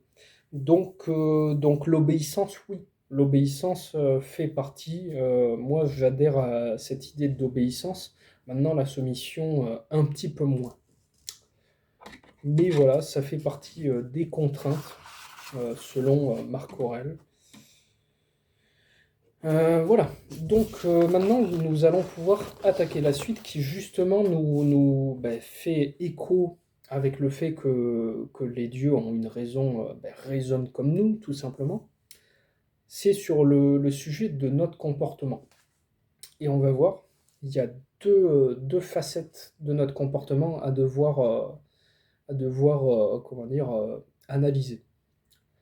Dans le livre 5, Pensée 31, il nous dit: comment t'es-tu comporté jusqu'ici envers les dieux? Et ça, mes amis, ça, c'est d'une grande richesse. On peut prendre, on peut prendre 1 heure, mais même moins, même ne serait-ce que 10 minutes, à se poser, à réfléchir et à se poser des questions sur notre comportement envers les dieux. On peut, donc très important. Donc il y a deux facettes, je disais, du comportement. Dans le livre 5, Pensée 10, en second lieu, il dépend de moi de ne rien faire qui contrarie mon Dieu et mon génie, et personne ne me forcera à transgresser sa volonté. Et, livre 7, Pensée 39, aux dieux immortels ainsi qu'à nous, puisses-tu donner des sujets de joie. Donc là, on voit les deux facettes de notre comportement envers les dieux. Déjà, ben, ce qui contrarie les dieux, donc ce qui contrarie les dieux et ce qui leur donne des sujets de joie, ça passe forcément par une recherche, que ce soit historique, spirituelle, personnelle, sur ce que les dieux sont, sur leurs aversions et leurs désirs, sur leur domaine respectif, hein, sur ce qui les intéresse. Forcément, euh, si je vais vers la déesse, je vais prendre un exemple, vers la déesse Spèce, la déesse de l'espérance et de la consolation romaine, si je vais vers elle, ben forcément, ce qui va la contrarier, c'est si je vois une personne dans la rue qui pleure, ben si je vais pas dans le but de consoler cette personne, de lui apporter un peu de réconfort, si j'évite cette personne, ça va la contrarier. À l'inverse, si j'avance vers cette personne dans un but bienveillant, ça va donner des sujets de joie à cette déesse, à Spèce. Donc à nous de réfléchir en fonction des divinités, à justement ce que l'on fait qui peut les contrarier, et donc à ce moment-là, éviter de faire ces choses, et à ce qui peut leur donner des sujets de joie, et à ce moment-là, réfléchir à comment faire ces choses-là. Donc vraiment, sujet très intéressant sur la relation avec les dieux, c'est-à-dire l'interrogation de nos comportements tout simplement. Maintenant, un sujet important de la relation avec les dieux, c'est de les vénérer, qui va bien sûr parler également de prière, mais on approfondira la prière par la suite. Mais voilà, vénérer et bénir les dieux. Donc je vais prendre les 3 passages, ensuite on verra, enfin, je vais développer là-dessus. Livre 5, Pensée 33. Tu attendras l'âme bienveillante, donc là il parle de la mort, hein. L'âme bienveillante ou de t'éteindre ou d'être transférée ailleurs. Jusqu'à ce que l'occasion s'en présente, que suffit-il de faire? Quoi d'autre que de vénérer et de bénir les dieux? Livre 6, Pensée 10. Ou bien désordre, entremêlement, dispersion, ou bien union, ordre, providence. Dans l'autre hypothèse, donc l'hypothèse de l'ordre, de l'union, de la providence, je vénère, je demeure inébranlable, et je me repose sur celui qui gouverne. Livre 6, Pensée 30. Révère les dieux, secours les hommes. Là, vraiment, Marc Aurèle nous le dit, et ça, j'adhère beaucoup à cette pensée-là. En attendant de mourir, qu'est-ce qu'il nous reste à faire? Étant donné qu'on a vu que les dieux sont bienveillants vis-à-vis de nous, il n'y a pas d'autre chose à faire que de les vénérer pour ce qu'ils sont et pour ce qu'ils font dans nos vies, et de les bénir. Les bénir, tout simplement, qui veut dire, du coup, je me suis fait les définitions, quand même. J'ai pris la définition de bénir dans le sens bénir les dieux. Ça veut dire glorifier, remercier, louer. Glorifier, ben, glorifier, louer, c'est un petit peu la même chose. On va parler des dieux. On va parler de ce qu'ils ont fait dans nos vies. On va parler des bénédictions qu'ils nous accordent. On va vraiment faire ce travail de vraiment rendre leur nom, ben, faire que leur nom est vraiment un sujet de louange. Vraiment, c'est pas seulement les monothéistes qui ont le culte de dire Dieu est grand. Nous aussi, nous pourrons le faire. Nous aussi, nous pouvons le faire. Donc nous pouvons glorifier, louer les dieux pour ce qu'ils font dans nos vies. Enfin, c'est même pas seulement que nous pouvons, enfin, il n'y a pas vraiment d'obligation dans ce passage. Mais voilà, c'est une proposition, enfin, c'est une évidence aux yeux de Marc Aurèle, c'est une évidence à ses yeux quand il dit que suffit-il de faire? Quoi d'autre que de vénérer, de bénir les dieux? On voit vraiment l'évidence dans cette tournure de phrase. Et remercier, donc là, ça. Et donc, dans la définition, donc remercier, c'est un peu plus intime. C'est on va faire des offrandes aux dieux, on va les remercier verbalement, on va les remercier avec le cœur. Donc voilà. Maintenant, maintenant, quand il nous dit, donc dans l'autre hypothèse, donc union, ordre, providence, je vénère, je demeure inébranlable, je me repose sur celui qui gouverne. Donc je vénère, donc on l'a vu, vénérer les dieux tout simplement. Je demeure inébranlable. Et ça, c'est la base de la relation avec les dieux, c'est le cœur de la relation avec les dieux, c'est d'être inébranlable, c'est-à-dire être fort face aux circonstances, euh, aux circonstances de la vie que les dieux nous envoient. La relation avec les dieux nous donne cet avantage-là, tout simplement d'être inébranlable vis-à-vis des circonstances. Et je me repose sur celui qui gouverne. Donc là, vraiment, on va développer par la suite, ce sujet qui fait partie des avantages justement de la relation avec les dieux. Maintenant, deux passages très importants qui est, je vous les livre. Livre 6, Pensée 42. De toute façon, il saura bien t'employer, celui qui gouverne l'univers, et il te fera une place parmi ses collaborateurs et ceux qui sont capables de collaborer. Et livre 3, Pensée 4, l'homme qui se montre tel, donc il parle de l'homme vertueux, qui sans plus différer s'efforce de prendre place désormais parmi les meilleurs, et comme un prêtre et un ministre des dieux. Donc vraiment, les dieux, dans ce qu'ils désirent, dans leur bienveillance, dans tout ce qu'ils envoient dans nos vies, veulent faire de nous de meilleures personnes. Et à nous également donc il dit, donc s'efforce de prendre place désormais parmi les meilleurs, à nous de nous efforcer justement de prendre l'utilité, on en revient à l'utilité, à nous de voir, de rencontrer l'utilité des circonstances de nos vies pour devenir de meilleures personnes. Et donc là, comme il dit, quand on prend place parmi les meilleurs, on est comme un prêtre et un ministre des dieux. Donc, moi, je trouve que c'est vraiment beau. Et quand il parle donc, il te fera une place parmi ses collaborateurs et ceux qui sont capables de collaborer, c'est que nous avons notre libre arbitre, encore une fois, nous pouvons accepter ou refuser le destin, la providence, les œuvres des dieux dans nos vies. Nous pouvons accepter ou refuser. C'est ça qui fera qu'on est capable ou non de collaborer. Moi, j'ai choisi pour ma part de collaborer avec les dieux. C'est pour ça que je tourne cette vidéo. Et, euh, et voilà. Donc,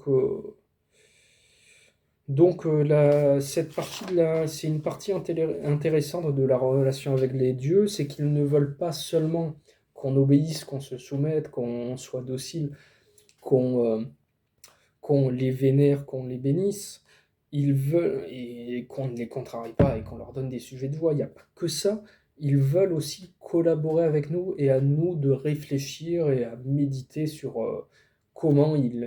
ce qu'ils attendent de nous, tout simplement. Mais ça, on va voir par la suite un petit passage qui nous en parle.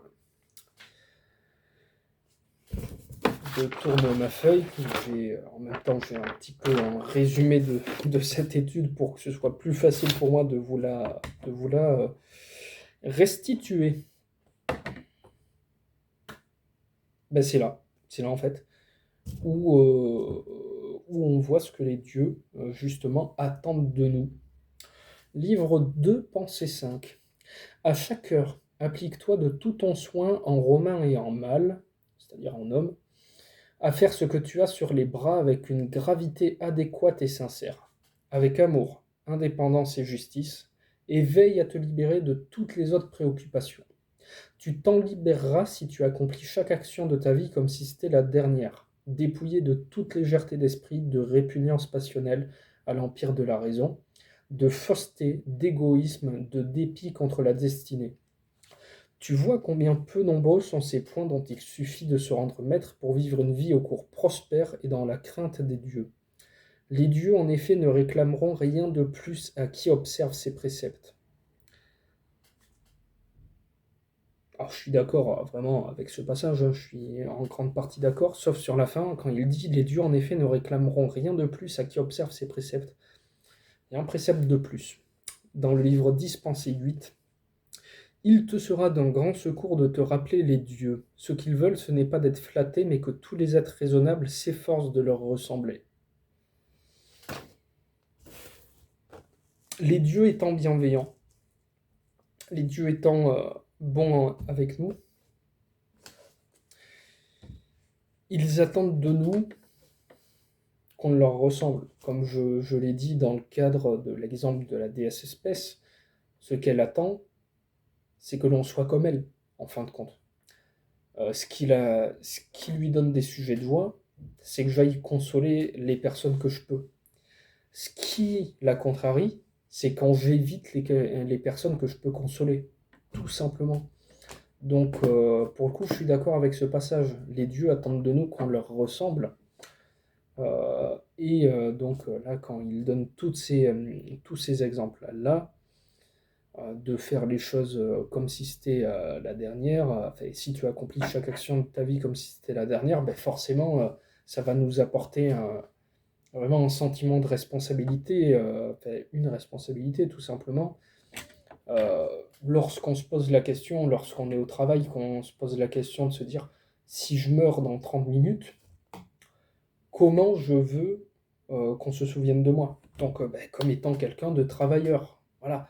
Donc, encore une fois, ça va nous permettre, euh, fait, ce sentiment, toutes ces choses-là, tous ces préceptes-là, c'est encore une fois pour nous rendre meilleurs. Donc voilà, c'est ce que les dieux attendent de nous, tout simplement.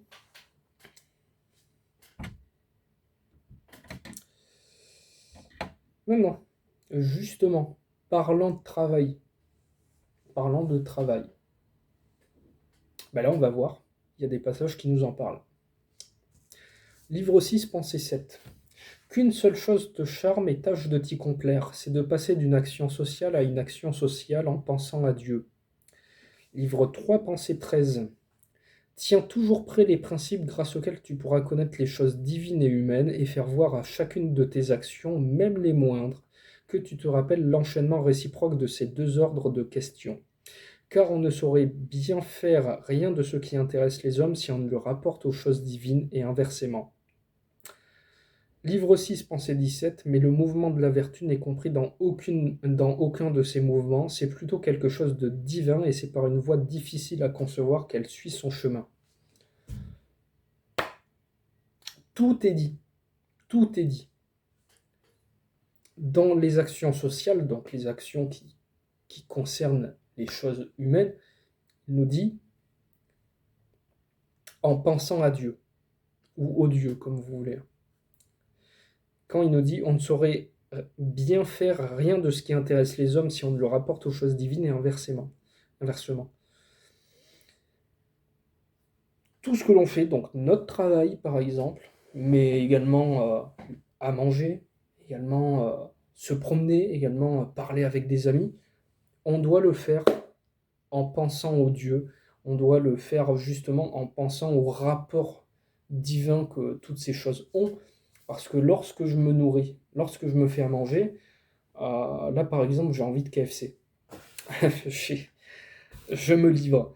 J'ai envie de KFC. Et si je le fais, bon, bien sûr, on va dire que par Bacchus, je fais un petit peu un excès. Voilà, Bacchus ne m'en tiendra pas rigueur, le dieu de la fête. Certes, mais sinon, moi dans mon cas, je suis très sportif. J'aime beaucoup le sport, donc forcément, c'est plutôt Apollon Phébus qui, euh, qui m'intéresse. Si je fais un KFC, ça risque de le contrarier un peu. Si je le fais pas, ça va lui donner un sujet de joie. Donc forcément, dans ce que je vais faire à manger, je vais penser, à Phébus.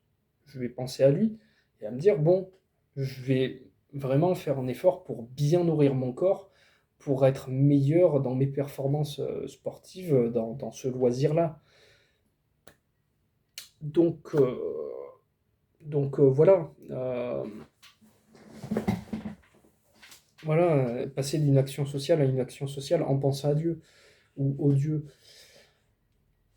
C'est ce genre d'exemple. Lorsque je fais mon travail, ben, qu'est-ce que les dieux attendent de moi? Ben, déjà, c'est ben, tous les préceptes qui sont dits, c'est que je leur ressemble. Donc, comment je peux faire justement pour rayonner, pour que les dieux rayonnent au travers de moi dans tout ce que je fais, y compris au travail. Il faut se poser ce genre de questions, bien sûr. Et quand il dit, voilà, j'ai livré le passage dans le livre 6, Pensée 17, quand il dit que le mouvement de la vertu, c'est plutôt quelque chose de divin. Là, dans tout ce que l'on fait, si on est juste, si on est, si on est vraiment honnête, si on est bon, bienveillant, bah, c'est quelque chose de divin parce que les dieux sont bienveillants. Donc si on est bienveillant vis-à-vis des autres, dans tout ce que l'on fait, bah, c'est un mouvement divin. La vertu, c'est quelque chose de divin. Donc forcément, voilà. Donc dans tout ce que l'on peut faire, on peut justement accomplir des choses divines, tout simplement au travers de la bienveillance et de la vertu. Ceci dit, un passage intéressant dans le livre 5, Pensée 27. Il vit avec les dieux celui qui leur montre constamment une âme satisfaite du lot qui lui est attribué et faisant toutes les volontés du génie que Jupiter a donné à chacun comme maître et comme guide. Donc pour ce qui est du génie, hein, on va développer par la suite. Parce que depuis tout à l'heure, je parle du génie, je ne vous ai pas expliqué, je vous l'explique après. Et voilà, il vit avec les dieux celui qui leur montre constamment une âme satisfaite du lot qui lui est attribué. Ça, accepter, accepter la conjoncture présente par respect envers les dieux. Ça parle de ce passage. Ça parle de ce passage. Si on accepte et qu'on est satisfait de ce qui nous arrive dans la vie, que ce que les dieux ont décidé de faire de nos vies, eh bien justement, on peut vivre avec eux. C'est comme ça qu'on vit avec les dieux. C'est parce que justement, si on est vraiment satisfait de nos vies, ben on va, comme le passage nous le disait tout à l'heure, on laisse de côté le passé, on fait confiance en l'avenir sur la providence, on se repose sur la providence pour l'avenir, et on règle le présent sur la piété et la justice. Donc la justice, donc une vertu, donc le divin en nous, au travers de nous, et la piété, tout simplement la relation avec les dieux. Donc voilà, ça je suis d'accord avec ce passage. Maintenant pour la suite. Et là, ça fait partie des bienfaits. Quoique, vous allez me dire, déjà, tout ça, il y a quand même pas mal de bienfaits, mais on va vraiment attaquer les bienfaits, les avantages de la relation avec les dieux. Livre 7, pensée 70. Les dieux qui sont immortels ne trouvent pas mauvais qu'il leur faille au cours de tant de siècles supporter à toute force et toujours ces êtres méprisables, tels qu'ils sont et en tel nombre. Bien plus ils en prennent soin de 1000 manières. Donc, les dieux prennent soin de nous. Et ça, de toute façon, j'ai envie de dire, même, on l'a vu tout à l'heure, les dieux prennent soin également des gens mauvais. Donc nous, à combien plus forte raison qui essayons de devenir meilleurs, les dieux prennent soin de nous, tout simplement. Donc ça, c'est un avantage des... Alors déjà, si on n'est pas dans une relation avec les dieux, ils prennent quand même soin de nous, mais à combien plus forte raison si on se tourne vers eux, à combien plus forte raison ils vont le faire avec joie, avec bienveillance, de prendre soin de nous de 1000 manières. Voilà, je voulais vous partager ce passage. Un autre avantage de la relation avec les dieux, c'est dans le livre 4, Pensée 31. Quant au reste de ta vie, passe-le en homme qui se repose sur les dieux, du fond du cœur pour tout ce qui le concerne et qui ne se fait ni le tyran, ni l'esclave de personne. Et ça, c'est un avantage de la relation avec les dieux. Je l'ai expérimenté pour de nombreux domaines de ma vie maintenant. C'est un des avantages de la relation avec les dieux, c'est qu'on peut se reposer sur eux. On peut se reposer sur eux parce que justement, on a compris la nature des choses, on a compris qu'ils sont bienveillants envers nous et qu'on peut leur faire confiance. Donc c'est l'un des avantages de la relation avec les dieux, c'est qu'on peut se reposer sur eux et faire confiance justement en l'avenir. Et je voulais terminer le sujet de la relation avec les dieux avec le livre 9, Pensée 37, une très belle pensée qui nous dit mais tourner vers les dieux devient donc une bonne foi plus droit et meilleur. Et c'est ça, mes amis, c'est ça. Le but de la relation avec les dieux, c'est de devenir une meilleure personne, tout simplement. C'est de devenir une meilleure personne. C'est la volonté des dieux pour nos vies. C'est ce qu'ils s'efforcent de faire. Tout ce qu'ils décident, tout ce qu'ils mettent dans notre destin, c'est pour qu'on puisse être capable justement de collaborer avec eux et donc de devenir une meilleure personne, que ce soit envers les dieux ou envers les hommes. Donc voilà, je voulais terminer avec ça, la relation avec les dieux. Maintenant, on a vu que Marc Aurèle, il parle beaucoup des dieux, mais il parle aussi de Dieu au singulier. Et il parle du génie. Donc là, on va voir un petit peu, on va voir cette notion entre guillemets monothéiste. Dans le livre 7, Pensée 9, Marc Aurèle nous dit un, en effet, est le monde que compose toute chose.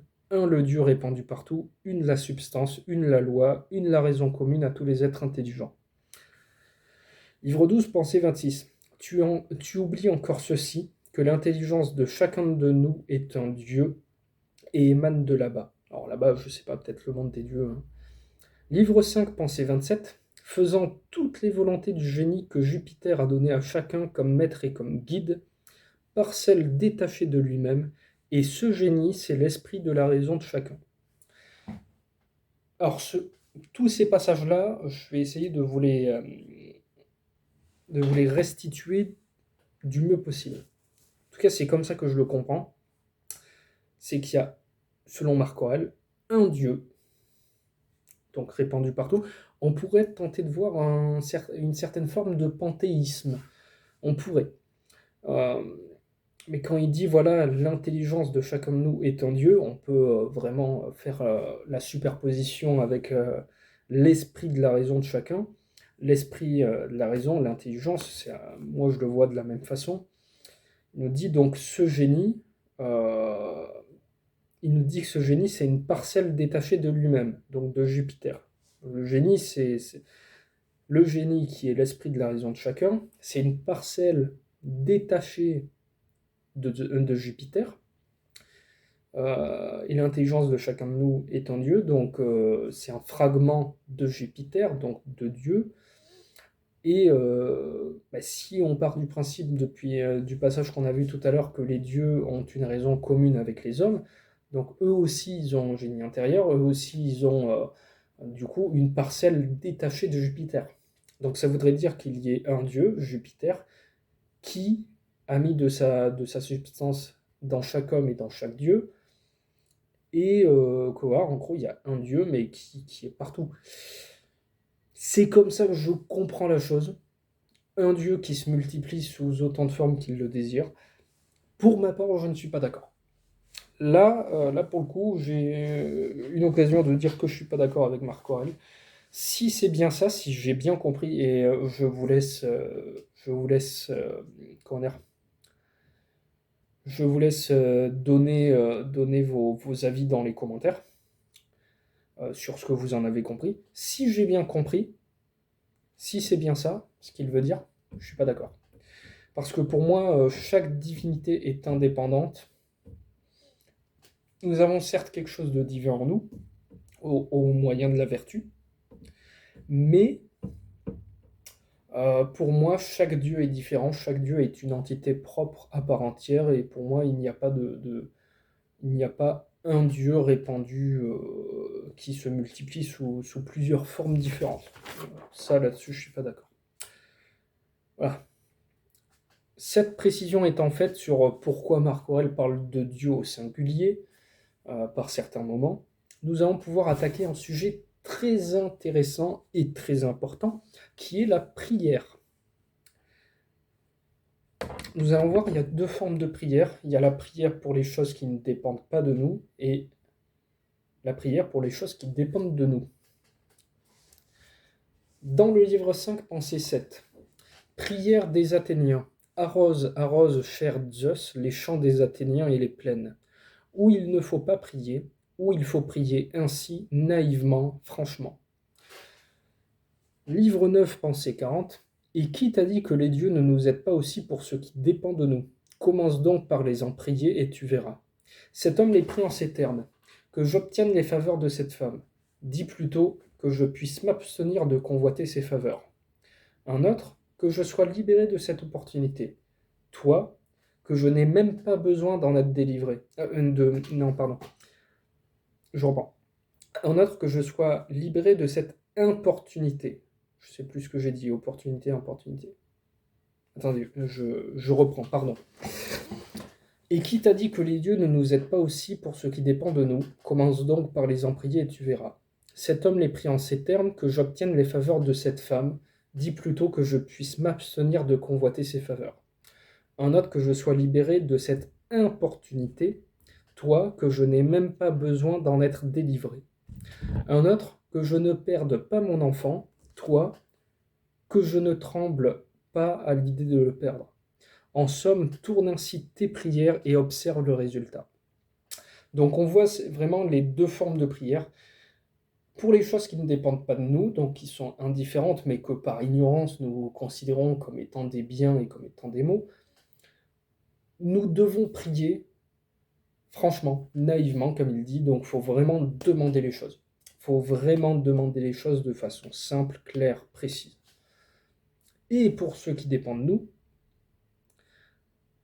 plus on va prier les dieux justement pour avoir de meilleurs comportements, donc pour devenir de meilleures personnes, et étant donné que c'est le projet des dieux de faire de nous de meilleures personnes, forcément ils vont répondre à ces prières-là.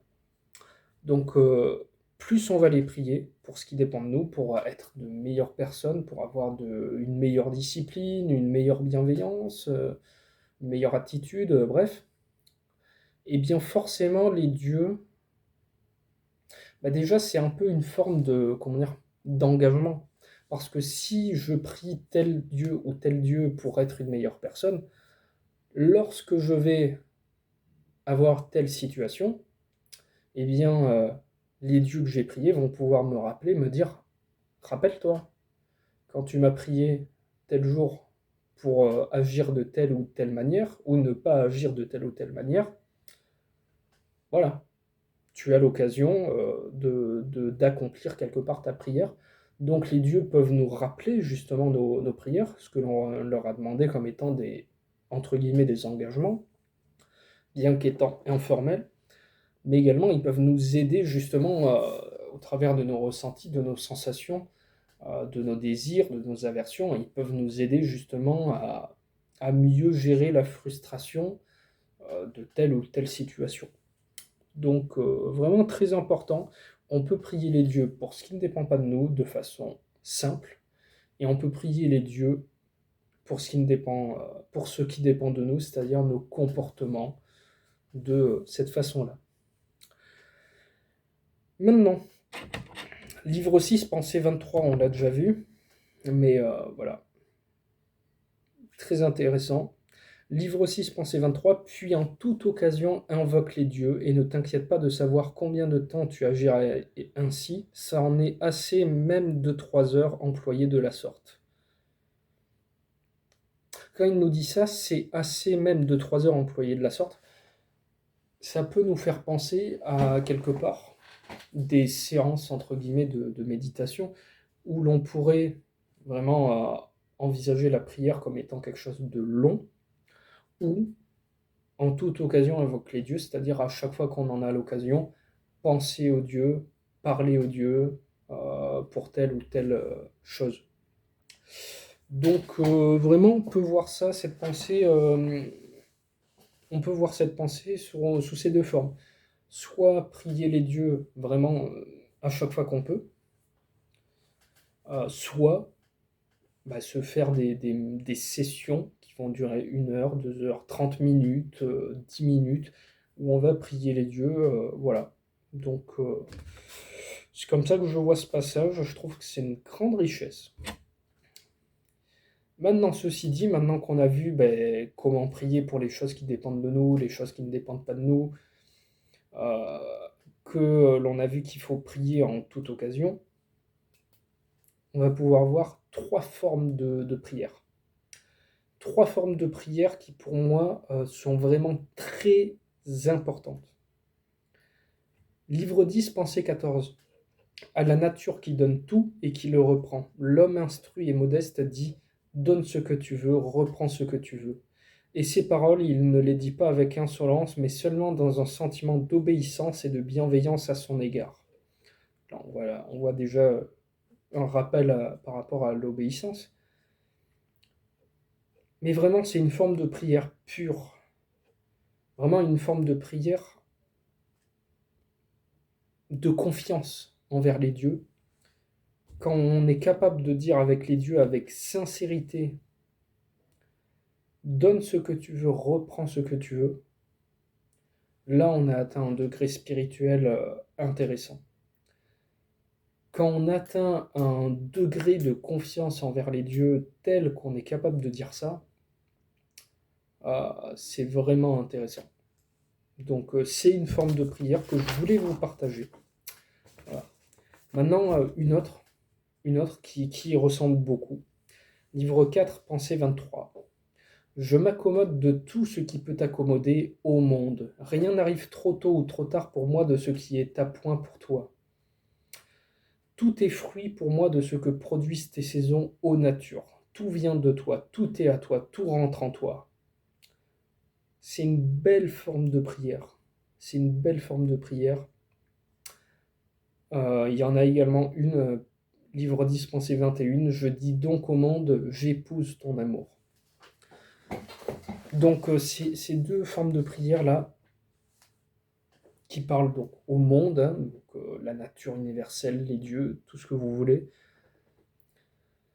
Lorsqu'on est capable encore une fois de dire, voilà, tout ce qui te convient me convient, et et de dire au monde j'épouse ton amour, vraiment d'épouser la bienveillance des dieux vis-à-vis de nous, vraiment cette relation de confiance encore une fois. Là, tout est fruit pour moi ce que produisent tes saisons aux natures. C'est-à-dire que là, on y revoit l'utilité. On y revoit l'utilité que tout ce que la nature produit est utile et c'est utile au moment où cela lui arrive. Tout ce que les dieux, tout ce que la nature va produire dans nos vies, c'est bon pour nous. Il faut être capable, il faut vraiment être capable un jour de pouvoir prononcer ce genre de paroles avec sincérité, avec bon cœur, de dire voilà, je fais confiance. C'est ça le mot, je pense, de ces prières-là. Je fais confiance. C'est ça le but.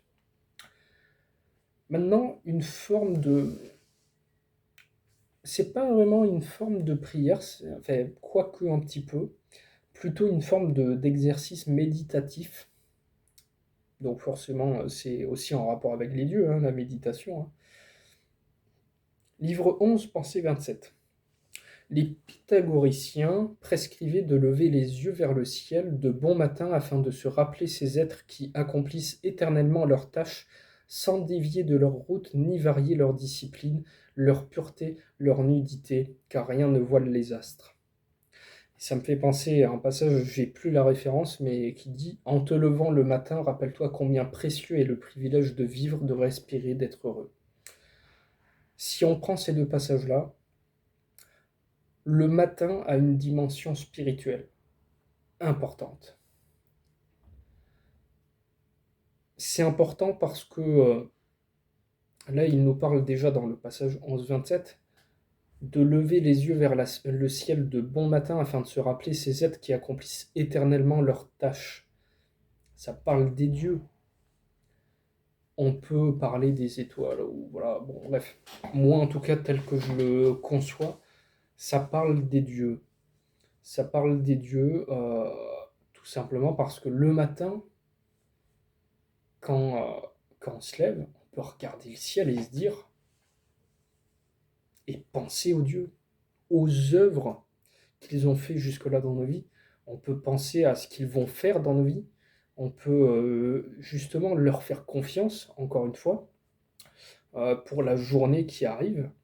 Et donc là, quand il dit en te levant le matin, rappelle-toi combien précieux est le privilège de vivre, de respirer, d'être heureux, ben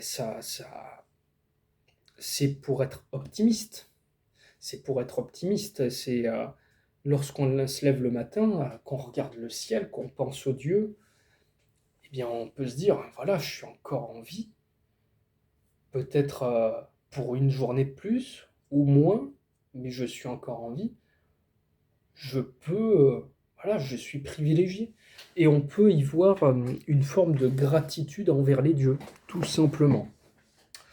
Donc voilà des passages que je voulais vous partager en rapport avec la prière, avec la méditation également pour ce dernier. Maintenant, nous allons pouvoir attaquer le sujet de la piété. Marc Aurèle nous dit dans le livre 11, Pensée 20, la piété et l'esprit religieux, voilà ce pourquoi il a été constitué. Donc quand il dit il a été constitué, c'est le génie intérieur. Je reprends. La piété et l'esprit religieux, voilà ce pourquoi il a été constitué, non moins que pour la justice. Là, on voit encore une fois ce lien entre les dieux, entre les choses divines et les choses humaines. Parce qu'il nous parle de piété et esprit religieux, donc c'est vis-à-vis des dieux, non moins que pour la justice, donc par rapport aux hommes. Donc là, on voit encore le lien. Mais du coup, ce génie intérieur, cette parcelle que Jupiter a mis en nous, ça a été constitué, cette parcelle est constituée pour la piété, pour l'esprit religieux, donc ça rejoint le fait de prier sans cesse, le fait de lever les yeux au ciel et de penser aux dieux. La piété est vraiment importante, si je puis dire, C'est vraiment quelque chose qui est fait pourquoi on est fait, tout simplement. Maintenant, on va voir des impiétés, parce que, bien sûr, Marc Aurèle nous donne nous cite des impiétés, donc forcément, l'inverse, c'est des œuvres de piété. Donc, pour justement comprendre ce qu'est la piété, nous allons pouvoir justement attaquer ces sujets qui nous parlent des impiétés. Livre 6, Pensée 44. Si maintenant il ne délibère sur rien, donc il parle de ce que les dieux délibèrent bien sur nos vies, il continue en disant, si maintenant il ne délibère sur rien, et le croire est une impiété. Donc croire que les dieux ne délibèrent pas, donc ne pas croire au destin, ne pas croire à la providence, c'est une impiété. Donc l'inverse, croire au destin, croire à la providence, c'est une œuvre de piété. À vous d'adhérer ou non justement à ce genre de principe. Euh, Moi, je crois que les dieux apprécient des choses. Je crois que si les dieux agissent dans nos vies, forcément, si on dit qu'ils n'agissent pas dans nos vies, ça va les contrarier. Donc voilà, encore une fois, on peut se questionner sur notre comportement vis-à-vis des dieux, à savoir que tout simplement dire que les dieux n'agissent pas dans nos vies alors qu'ils le font, c'est une impiété, ça les contrarie, et ça, je suis d'accord avec ce passage-là. Maintenant, un passage que je n'ai pas noté sur mes feuilles, hein, un passage que je n'ai pas noté sur mes feuilles parce qu'il était un petit peu long et que j'avais un peu la flemme, c'est dans le livre 9, Pensée 1. L'injustice est une impiété. La nature universelle ayant constitué les êtres raisonnables les uns pour les autres, a voulu qu'ils s'entraidassent selon leurs valeurs respectives, sans se nuire d'aucune manière. L'homme qui transgresse ce dessein de la nature commet évidemment une impiété envers la plus vénérable des divinités. Le mensonge aussi est une impiété à l'égard de la même divinité. La nature universelle est la nature universelle est la nature des choses en soi, et les choses en soi sont intimement apparentées à toutes les choses existantes. En outre, on appelle encore cette déesse la vérité, et elle est la cause première de toutes les vérités. Donc l'homme qui ment volontairement attente à la piété, puisque en trompant il commet une injustice. Et de même, celui qui ment involontairement en tant qu'il détonne de la nature universelle et qu'il la départ en combattant la nature du monde. Il la combat, l'homme qui se porte à l'encontre de la vérité en dépit de lui-même. Il avait reçu de la nature des dispositions qu'il a négligées, et maintenant il n'est plus capable de distinguer le vrai du faux. En outre, l'homme qui recherche les plaisirs comme des biens et qui fuit les douleurs comme des maux est aussi coupable d'impiété. Il est inévitable, en effet, qu'un tel homme accuse fréquemment la nature universelle de faire une répartition inique entre les méchants et les gens de bien. Car il arrive fréquemment que les méchants vivent dans les plaisirs et amassent tout ce qui peut procurer du plaisir, tandis que les gens de bien tombent dans la douleur et les accidents qui la causent. En outre, celui qui craint la douleur craindra un jour ou l'autre quelque événement de ceux qui doivent arriver dans le monde. C'est déjà une impiété, et celui qui poursuit les plaisirs ne pourra s'abstenir de l'injustice, c'est une impiété manifeste. Il faut que pour les choses à l'égard desquelles la nature universelle est indifférente, elle n'aurait pas créé indifféremment les unes et les autres si elles n'étaient indifférentes à leur égard. Il faut, dis-je, que ceux qui veulent prendre la nature pour guide et vivre d'accord avec elle imitent ses dispositions indifférentes à leur égard. Donc quiconque ne reste pas lui-même indifférent à la douleur et au plaisir, à la mort et à la vie, à la gloire et à l'obscurité, chose dont s'accommode indifféremment la nature universelle, commet une évidente impiété. Très intéressant comme passage, surtout la fin. Donc on le voit, l'injustice, le mensonge, ce sont des impiétés, donc forcément la justice et la vérité sont des œuvres de la piété. Maintenant, il nous parle du fait de rechercher les plaisirs comme des biens et de fuir les maux, les douleurs comme des maux. Et que ça, c'est une œuvre d'impiété parce que justement, Ça nous amène à faire des reproches aux dieux.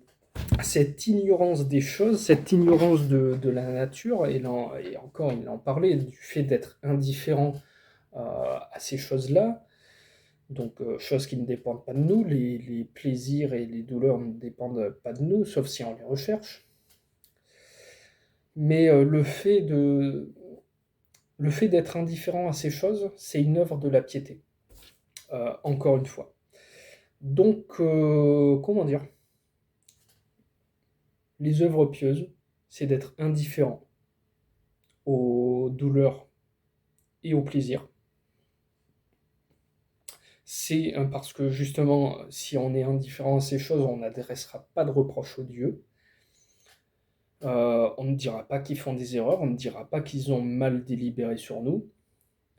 Donc les œuvres pieuses, ben, croire au destin et à la providence, être juste, être vrai, être dans la vérité, être indifférent aux plaisirs et aux douleurs.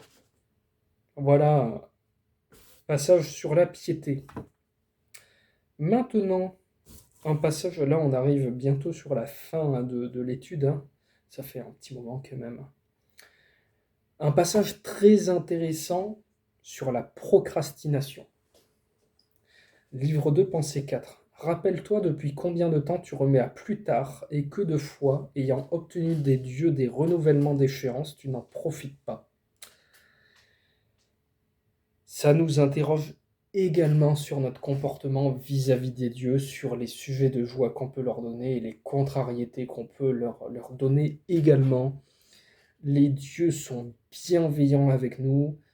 Les dieux nous accordent justement des jours supplémentaires de vie pour que l'on puisse justement accomplir notre destin de façon libre, de façon volontaire. Donc forcément, si on procrastine, si on refuse notre destin, si on remet tout à plus tard, tout simplement, on refuse quelque part ce cadeau des dieux, on refuse, on n'en profite pas. Donc voilà, ayant obtenu des dieux des renouvellements d'échéance, tu n'en profites pas. Donc les dieux nous font un cadeau, on le refuse en procrastinant. Donc c'est évidemment, je pourrais dire, moi pour ma part, je dirais c'est une forme d'impiété, tout simplement. C'est une forme d'impiété. Donc voilà. Rappelez-vous que procrastiner, c'est refuser un cadeau des dieux. Je pose ça là, CQFD. Maintenant, un sujet intéressant, la superstition. Et les dieux savent combien de superstitions peuvent exister, ont pu exister, pourront exister. Voilà. Dans le livre 1, Marc Aurèle nous parle des bienfaits qu'il a reçus de la part des personnes qu'il a connues.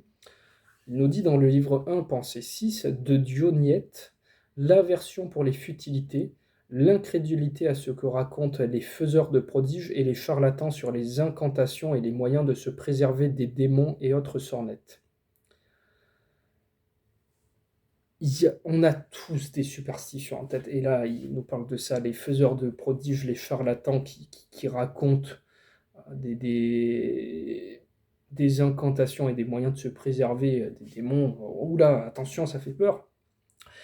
Ben, du coup, Marc Aurèle est reconnaissant vis-à-vis de Dionyette pour avoir cette incrédulité vis-à-vis de toutes ces superstitions-là. À nous de réfléchir là-dessus lorsqu'on va venir nous voir pour nous dire ouais, fais ceci, cela, à moins que ce soit vraiment éprouvé. Si ça ne relève que de la superstition, comme le fait que passer sous une échelle, ça porte malheur, gardez votre esprit critique, restez lucide. C'est le conseil que je peux vous donner. Et voilà. Maintenant, livre 1, Pensée 16, de mon père, donc son père adoptif, à l'égard des dieux, point de crainte superstitieuse. On l'a vu, les dieux sont bienveillants. Les dieux sont bienveillants, y compris avec les gens mauvais. On n'a pas à avoir peur d'eux. On l'a vu, les dieux veulent faire de nous de meilleures personnes. Ils veulent qu'on ait une meilleure vie. Ils ne veulent pas qu'on soit de mauvaises personnes. Donc, tout simplement, on n'a pas à avoir peur d'eux. Tout simplement, on n'a pas à en avoir peur. Donc, quand vous pouvez avoir des pensées dans vos têtes de ceci ou de cela, et que vous avez peur tout de suite des dieux, de ce que les dieux pourraient vous faire, n'ayez pas peur, n'ayez pas à avoir justement point de crainte superstitieuse à l'égard des dieux. Maintenant, livre 6, Pensée 30, passage très intéressant. Rappelle-toi comme il était religieux sans superstition.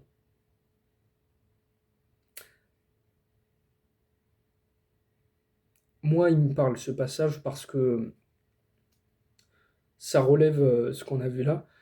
On peut être religieux, on peut vraiment avoir des pensées pour les dieux, on peut être pieux, on peut être juste, sans pour autant prendre pour argent comptant tout ce qui se dit. Tout ce qui se dit, tout ce qui se fait euh, n'est pas forcément à faire et voilà et à dire. On peut être religieux sans superstition. Vraiment, c'est ma démarche personnelle. Je révère les dieux, je les vénère, je les prie, je vis une relation avec eux, mais je ne suis pas. Enfin voilà, bon, certes, lorsque je prie les dieux, puisque c'est ce qui se faisait dans le temps, hein, c'est une coutume des ancêtres, et on va voir par la suite, justement, le dernier passage, le dernier thème parle de la voix des anciens. Je me couvre la tête, capité welato. Je me couvre la tête avec du blanc, voilà. Alors, bon, pour vous montrer à quel point je suis modeste, à la base, c'est une thé. C'est une thé de traversin. Mais c'est en morceaux de tissu. Je veux dire, je ne vais pas investir 200 euros dans un morceau de tissu. C'est en morceau de tissu, certes, c'est une thé de traversin, mais j'en ai fait un usage de piété, j'en ai fait un usage vis-à-vis des dieux. Je me couvre la tête avec, et les dieux sont tout à fait satisfaits, je crois, de ceci. Certes, ceci dit, on peut être religieux, on peut respecter les coutumes, sans être pour autant superstitieux. Et moi, personnellement, voilà, j'ai pas peur de grand-chose vis-à-vis des dieux, j'ai pas de crainte superstitieuse. Et je ne crois pas au fait qu'il y ait toutes sortes de créatures malfaisantes ou je ne sais quoi qui... Bref. Maintenant, livre 2, Pensée 11, Marc Aurèle nous dit: prendre congé des hommes s'il y a des dieux n'a rien de redoutable, car ceux-ci ne sauraient te plonger dans le malheur. Et ça rejoint le passage 1,16 à l'égard des dieux, point de crainte superstitieuse, parce que les dieux étant bienveillants, pourquoi, si quand on meurt, surtout nous qui nous efforçons de devenir de meilleures personnes, pourquoi ils nous plongeraient dans un enfer de flammes, avec des tortures et souffrances? C'est de la superstition. L'idée même de l'enfer, l'idée même de l'enfer, c'est voilà, c'est de la superstition, parce que voilà, prendre congé des hommes, donc mourir, s'il y a des dieux, n'a rien de redoutable, car ceux-ci ne sauraient te plonger dans le malheur. Les dieux sont bienveillants, je le vois dans ma vie, je le conçois, et j'espère que c'est la même chose pour vous. Il n'y a pas à avoir peur de mourir. Il n'y a pas à avoir peur de mourir, parce que soit on meurt et il n'y a rien, soit on meurt et on revit, ou soit on meurt et on est dans un paradis, entre guillemets, ou dans un endroit où on est là. Je sais pas. Je sais pas. Je suis pas encore mort. Ou peut-être, mais je me rappelle pas de mes vies antérieures. Mais cette idée d'enfer, c'est, je vais vous dire, selon mes mots, c'est de la connerie. Clairement. Clairement. Faut pas en avoir peur. C'est de la superstition. Marc Aurèle nous en parle là. Donc j'adhère, j'adhère beaucoup à ce passage, voilà, parce qu'on m'a beaucoup, quand j'étais chrétien, on m'a beaucoup parlé de l'enfer. Et lorsque je doutais, lorsque j'ai fait ma transition justement du christianisme au polythéisme, bon, il y a eu plein de choses entre-temps. On me parlait de l'amour de Dieu et de ceci et de cela, et que Dieu il est bon et qu'il veut que je sois avec lui pour l'éternité, je sais pas quoi. Et lorsque ben, les croyants ne voyaient que ça marchait pas sur moi, ils me parlaient de l'enfer. Ils me disaient oui mais attention parce qu'il y a l'enfer et le diable et les démons et je sais pas quoi. L'enfer, euh, c'est pour les simples d'esprit. À mon sens, c'est pour les simples d'esprit, pour ceux qui ne sont pas capables d'avoir confiance justement en les dieux. Donc c'est mon point de vue. C'est mon point de vue. Bon bref, passons.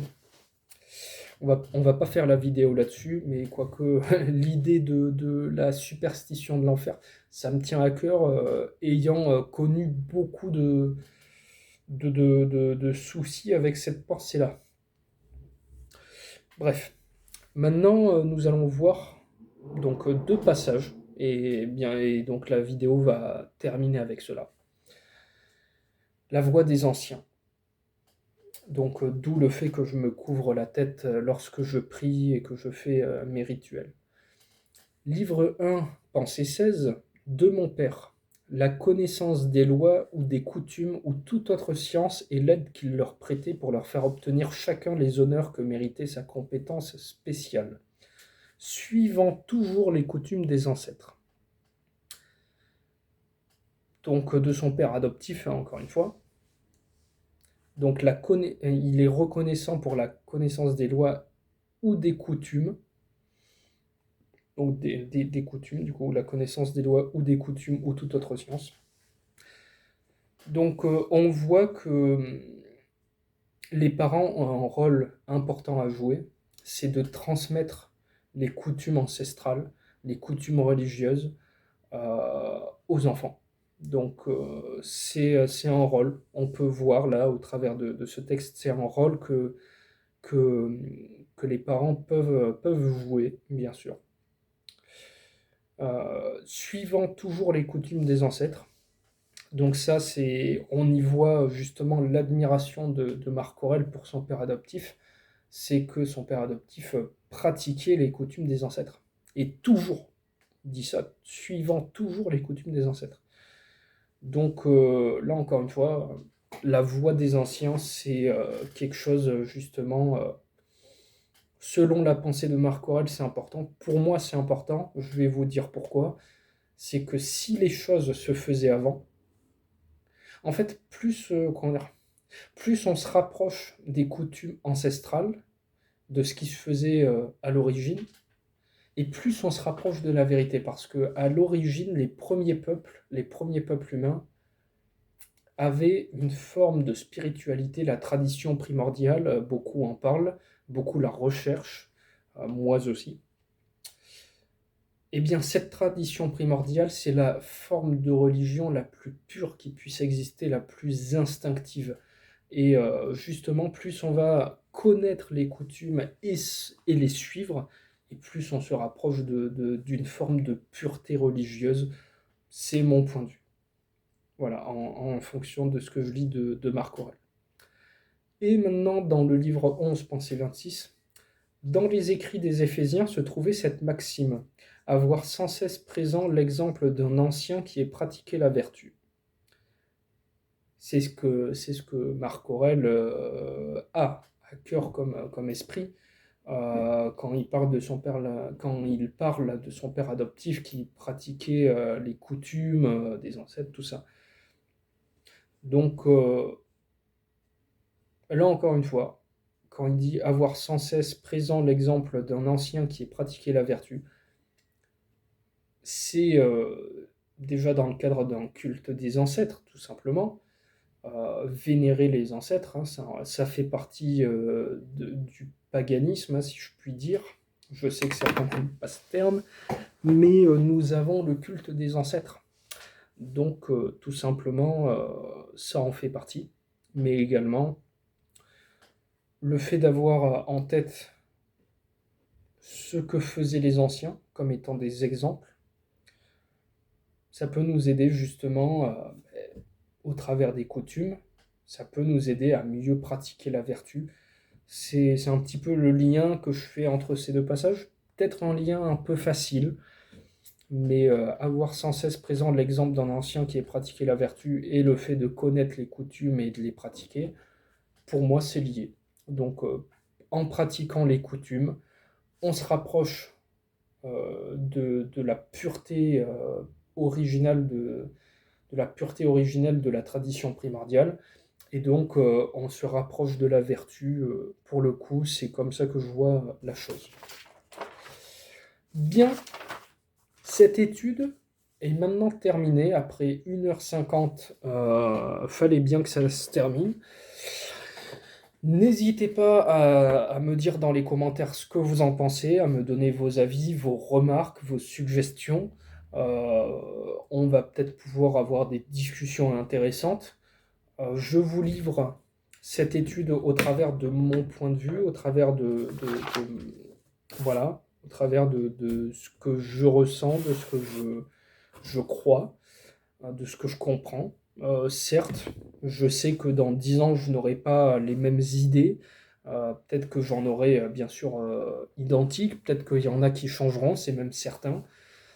Mais voilà, c'est à l'instant T, je vous partage cette étude au travers de ce que j'ai compris, de ce que je ressens, de ce que je crois.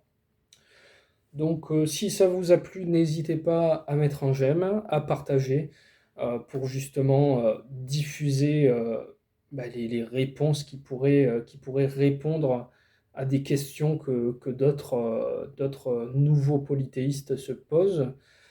Donc voilà, c'était mon étude de Marc Aurèle, de la religion selon Marc Aurèle, et je vous souhaite une bonne journée ou une bonne soirée.